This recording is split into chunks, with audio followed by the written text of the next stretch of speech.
ہندوستان کی سرزمین پر حضرت سیدی کفایت علی کافی مراد آبادی رحمت اللہ تعالیٰ علیہ کا یہ مجاہد آزادی تھے، جہاد کا فتویٰ دیا تھا انگریزوں کے خلاف، بہت بڑے عاشق رسول تھے، بڑے عظیم نعت گو شاعر تھے، عالم بھی تھے، سید بھی تھے، بڑے متقی، بڑے پرہیزگار.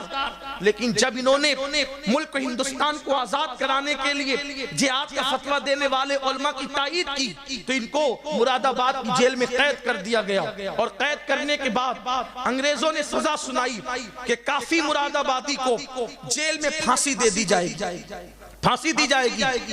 دو چیز ہے، یا فتویٰ واپس لو یا پھانسی کے پھندے پہ چڑھو. کافی نے کہا تھا اگر میں فتویٰ واپس لیتا ہوں تو پھر مسلمانوں کے فتوے پر قوم کبھی اعتبار نہیں کرے گی، جان تو کبھی بھی جانا ہے، فتویٰ قیامت تک رہنا ہے، اس لیے جان بچانے کے لیے فتوے کی آبرو سے کھیلا نہیں جائے گا. تو کافی نے کہا تھا مرنا پسند ہے لیکن فتوے کی آبرو کو بیچنا پسند نہیں ہے، کیونکہ ہم نبی کی شریعت کے خادم ہیں. خادم اس عاشق رسول نے یہ بات کہی تھی کہ ٹھیک ہے مرنے کے لیے تیار ہو جاؤ. اب ذرا دھیان دینا اصل بات کی طرف کہ حضور اپنے غلاموں کی مصیبت پر کیسے کرم فرماتے ہیں، مصیبت میں کیسے امداد کو آتے ہیں، کیسے تسلی کا ہاتھ رکھنے کے لیے آتے ہیں. لیکن کوئی عاشق رسول ہو بھی تو صحیح، میرے اور آپ کی طرح زبانی دعوے دار نعرے باز لوگ اللہ اکبر جن کی زندگی میں کوئی قربانی بھی نہ ہو، حضور کا ذکر بھی نہ ہو، حضور سے عشق بھی نہ ہو سچا، تو اللہ اکبر پھر کیسے کرم کے بادل چھائیں گے. اللہ اکبر. کافی نے جب کہا مرنے کو تیار ہوں تو کہا کہ دیکھو مرنے والے کی آخری خواہش پوچھی جاتی ہے، بتاؤ تمہاری آخری خواہش کیا ہے. تو کافی مراد آبادی نے کیا کہا تھا پتہ ہے؟ کہا تھا کہ میں نبی کی نعت زندگی بھر لکھتا رہا، اب میری آخری خواہش یہی ہے کہ مجھے کاغذ اور قلم دے دو تاکہ دنیا سے جاتے جاتے بھی میں آخری نبی کی نعت لکھ کر کے دنیا سے جاؤں. میں اہل علم کی توجہ چاہتا ہوں. میرے بھائیوں اگر زینے پر سے شاعر کا بچہ گر جائے اور اس کو چوٹ لگ جائے تو اس دن شاعر ایک غزل نہیں لکھ سکتا، اس لیے کہ کلام نیا لکھنے کے لیے، نیا کلام لکھنے کے لیے ذہن کو سکون چاہیے، اطمینان چاہیے، پرسکون ماحول چاہیے. اللہ اکبر. پھانسی کی سزا سنائی گئی ہے، لوگوں کا پریشر بڑھ جاتا ہے، اوسان خطا ہو جاتے ہیں، حالت یہ ہوتی ہے کہ طبیعت ساتھ نہیں دیتی، آدمی سب کو بھول جاتا ہے. لیکن وارث کے مصطفیٰ پھانسی کی سزا سننے کے بعد بھی کہتے ہیں کہ میں نے نبی کی ایک نئی نعت لکھنی ہے، نعت لکھ کر دنیا سے جاؤں گا. بڑی معذرت کے ساتھ عاشق وہ تھا وہ جو پھانسی کی سزا سن کر بھی نعت نہیں بھولا. اور ہم اپنی گھر کی شادیوں کی خوشی کے موقع پہ نعت بھول کر کے ڈی جے بجواتے ہیں، ڈی جے بجاتے ہیں، ناچ نچواتے ہیں. کس منہ سے عشق رسول کا دعویٰ ہے؟ جب مقرر کہتا ہے کہ قبر میں آقا تشریف لائیں گے تو نعرے لگاتے ہو، آقا آئیں گے میں دیکھوں گا. کس منہ سے دیکھو گے؟ سرکار نظمی کہتے ہیں اللہ اکبر. اور کس درد کے ساتھ کہتے ہیں ان کا سامنا میں قبر میں ان کا سامنا میں کس طرح سے کروں گا. کہتے ہیں سامنا ان کا قبر میں کس طرح سے کروں گا میں، دل اڑا سا جاتا ہے سن سن سنن میرا کہ میں کس منہ سے ان کا سامنا کروں گا، کہ میرا دل تو بے چین ہو رہا ہے کہ کیسے سامنا کروں گا. بیٹی کی شادیوں میں نچوانے والوں، ڈی جے بچوانے والوں، حرام قرضہ سود کا لے کر اپنی برادری میں ناک اونچی کرنے کے لیے، جھوٹی شان بتانے کے لیے شادیوں میں ہزاروں سینکڑوں حرام کام کرنے والوں، کبھی ہم نے سوچا کہ وہ عاشق تھا عاشق جس نے موت کے منہ میں بھی نبی کو فراموش نہیں کیا، نہیں بھولا. ہم خوشیوں میں حضور کو بھول جاتے ہیں، خوشی کے موقع پہ آقا کو بھول جاتے ہیں. ہم کیسے عاشق رسول ہے؟ کافی نے کہا تھا نعت لکھوں گا. بہرحال دستور ہے دنیا کا، آخری خواہش تو پوری ہی کی جاتی ہے. کاغذ اور قلم لایا گیا اور کافی نے وہ نعت لکھی. ادب اور عشق دونوں گلے مل رہے ہیں. آج بھی کوئی ادب نے یعنی اردو ادب کی دنیا میں کوئی اس میں عیب نہ نکال سکا. اور عشق اس منزل پر ہے کہ عشق کا جبریل اپنے مکمل سدرہ پر نظر آتا ہے. اللہ اکبر. وہ کلام یہ ہے، کیا کلام لکھا ہے. میرا دل چاہتا ہے کہ کاش یہ کلام عام ہو, بچہ بچہ مسلمانوں کا سنیوں کا پڑھے. کس شان سے لکھا, کہتے ہیں یقین دیکھیں جاتے جاتے نعت کس انداز سے لکھی جا رہی ہے. کوئی گل باقی رہے گا نہ چمن رہ جائے گا, کوئی گل باقی رہے گا نہ چمن رہ جائے گا, پر رسول اللہ کا دین حسن رہ جائے گا. پر رسول اللہ کا یہ دین مٹنے والا نہیں ہے. مسلمانوں ہم مٹ سکتے ہیں, اسلام نہیں مٹ سکتا, اس لیے کہ بدر میں نبی پاک نے اپنی انگلی سے نشان بنایا تھا.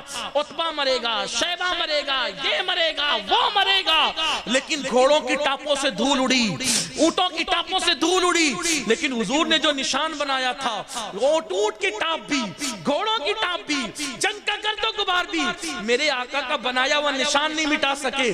نادان ہے جو اسلام مٹانے چلے ہیں, جب نبی کی انگلیوں کا نشان جنگ کا غبار نہیں مٹا سکتا تو نبی کے لائے ہوئے دین کو دنیا کے حکمراں کیسے مٹا سکتے ہیں؟ یہ دین نہیں مٹے گا. لیکن یاد رکھنا, اگر ہم نے دین سے بغاوت کی ہمیں مٹا دیا جائے گا, اور ہماری جگہ کافروں کو ایمان کی دولت دی جائے گی اور ان کو لایا جائے گا. دین ہمارا محتاج نہیں ہے, مسجد آبادی کے لیے ہماری محتاج نہیں ہے, کعبے کی آبادی ہماری محتاج نہیں ہے. سنبھل جاؤ, سنبھل جاؤ گناہ کرنے والوں, سنبھل جاؤ. شراب کی اڈوں پہ جا کر قطار لگا کر شراب پینے والوں, سود اور زنا کو عام کرنے والوں, قدرت ان قوموں کو مٹا دیتی ہے جو قوم اللہ سے بغاوت کرتی ہے. اور ایمان اسلام محتاج نہیں ہے اپنا, اللہ کافروں کو ایمان کی دولت دیتا ہے. پتہ ہے آپ کو, جب بغداد کی زمین پر بغداد کے مالداروں نے اللہ سے بغاوت کی تو اللہ نے ہلاکو جو چنگیز کا پوتا تھا اس کو بھیجا, اس نے لاکھوں مسلمانوں کو قتل کیا.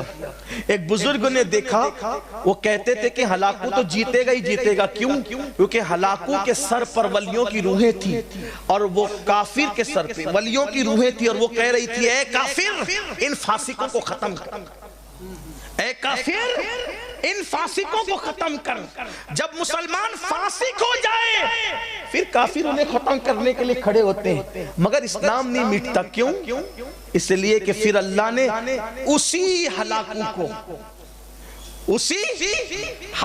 کو جو اسلام مٹانے نکلا تھا, اس کی نسل کو اور اس کی فوج کو اسلام قبول کرنے کی توفیق عطا فرمائی. اور اقبال جیسا مفکر بول پڑا, ہے آیا فتنہ تاتار کے افسانے سے, پاسباں مل گئے کعبے کو صنم کھانے سے.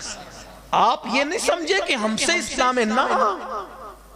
اگر مسجد ویران کرو گے قدرت کافروں کو ایمان دے گا, وہ آباد کریں گے, لیکن آپ نہیں رہو گے, آپ کا وجود ختم ہو جائے گا. اگر اپنے وجود کو باقی رکھنا ہے تو نبی کے وفادار بنو, چھوڑ دو گناہ کو. گناہ میں عزت نہیں ہے, گناہ میں سکون نہیں ہے, گناہ میں ترقی نہیں ہے.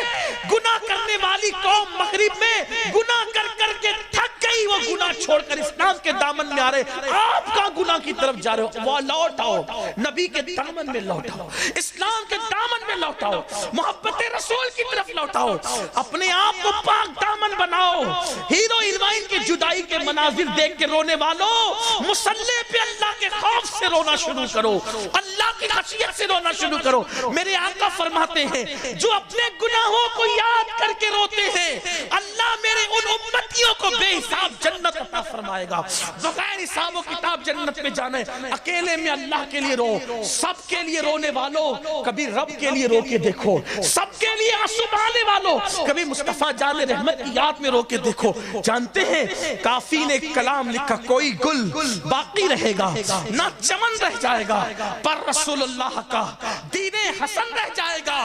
اطلس و کمخاب کی پوشاک پہ نازا نہ ہو, اطلس و کمخاب کی پوشاک پہ نازا نہ ہو, اس تنے بے جان پر خاکی کفن رہ جائے گا, اس تنے بے جان پر خاکی کفن رہ جائے گا. ہم سفیروں باغ میں ہیں کوئی دم کا چہچہا, ہم سفیروں باغ میں ہیں کوئی دم کا چہچہا.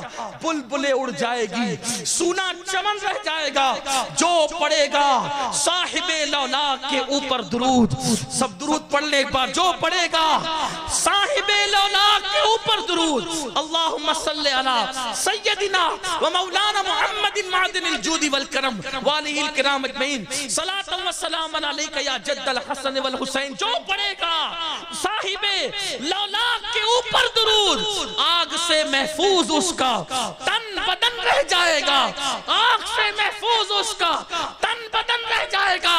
نام شاہان جہاں مٹ جائیں گے لیکن یہاں، نام شاہان جہاں مٹ جائیں گے لیکن یہاں حشر تک نام و نشانے پنجتن رہ جائے گا. حشر تک نام و نشانے پنجتن رہ جائے گا اور سب فنا ہو جائیں گے، سب فنا ہو جائیں گے. کافی وہ لیکن حشر تک سب فنا ہو جائیں گے، سب فنا ہو جائیں گے. کافی وہ لیکن حشر تک نعت حضرت کا زبانوں پر سخن رہ جائے گا. نعت حضرت کا زبانوں پر سخن رہ جائے گا. کافی نے نعت لکھی. ایک انگریز افسر نے کہا اس کو ایسے نہیں ماریں گے، بڑا کٹر ہے یہ، اس کے بدن پہ پہلے استری چلائی جائے. استری سمجھتے ہیں نا؟ استری چلائی جائے، آئرن. اس طرح وہ کیسی تھی پتہ ہے؟ وہ کوئلے کی تھی اس دور میں، لوہے میں اندر کوئلے ڈال کر کے دہکائے گئے اور حضرت کافی کے بدن پہ استری چلائی جا رہی تھی. ایسے موقع پہ کون تھا جیل میں؟ کون تھا مددگار؟ کوئی نہیں تھا، لیکن دل کا کنیکشن حضور سے جڑا ہوا تھا. جس وقت کافی کے بدن پہ استری پھیری گئی، کافی نے کہا یا رسول اللہ، واللہ وہ سن لیں گے، فریاد کو پہنچیں گے. اتنا تو ہو کوئی کہ آہ کرے دل سے، فریاد امتی جو کرے حال زہر میں، فریاد امتی جو کرے حال زہر میں. ممکن نہیں کہ خیر بشر کو خبر نہ ہو. ہم مصیبت سے کیا ڈرے جن کو ایسا آقا ملا ہو کہ جو قیامت کی عذاب سے بچانے کی طاقت رکھتا ہو. کیا وہ دنیا کی مصیبتوں سے نہیں بچا سکتے؟ کوئی ان کا ہو کر تو دیکھے، کوئی ان سے تعلق جوڑ کر تو دیکھے. سب سے رشتہ جوڑنے والے ان سے رشتہ جوڑ کر تو دیکھے. کتنی محبت ہے امت سے. جب کافی کے بدن پر استری چل رہی تھی، کافی نے کہا ادرکنی یا رسول اللہ، ادرکنی یا رسول اللہ. ادھر استری چل رہی تھی، کافی نے دیکھا سامنے حضور موجود ہے. عالم بیداری میں حضور کا جلوہ دیکھا، سرکار کو سامنے کھڑے ہوئے پایا. اب اگر حسن یوسف موجود ہو تو انگلیاں کٹنے کا درد نہیں ہوتا، حسن مصطفیٰ موجود ہو تو استری چلنے کا درد کیسے؟ درد پہلے ہوا، درد پہلے ہوا. لیکن جب جلوہ رسول سامنے دیکھا رو پڑے، رو پڑے. حضور دیر ہو گئی، حضور دیر ہو گئی. کاش کہ مجھے پہلے معلوم ہوتا کہ بدن پہ استری چلے گی تو آپ تشریف لائیں گے تو اتنی دیر نہ کرتا. یہ استری تو میں بہت پہلے چلوا چکا ہوتا تاکہ آپ کا جلوہ مجھے نظر آ جاتا. یہ عاشقوں کی طبیعت ہے، یہ عاشقوں کا اندر. اور جو ایسے عشق کرتا ہے پھر وہ یوں جلوہ دیکھتا ہے. آؤ اپنے آقا سے قریب آئیں، تجدید وفا کریں. یہ دنیا کھیل کود ہے، لہو و لعب ہے، دنیا ایک تماشا ہے، ایک خوابگاہ ہے. اپنے آقا سے رشتہ مضبوط کرو. یہاں بھی سکون، وہاں بھی سکون، وہاں بھی سکون. قبر میں لہرائیں گے تا حشر چشمے نور کے. جلوہ فرما ہوگی جب طلعت رسول اللہ کی.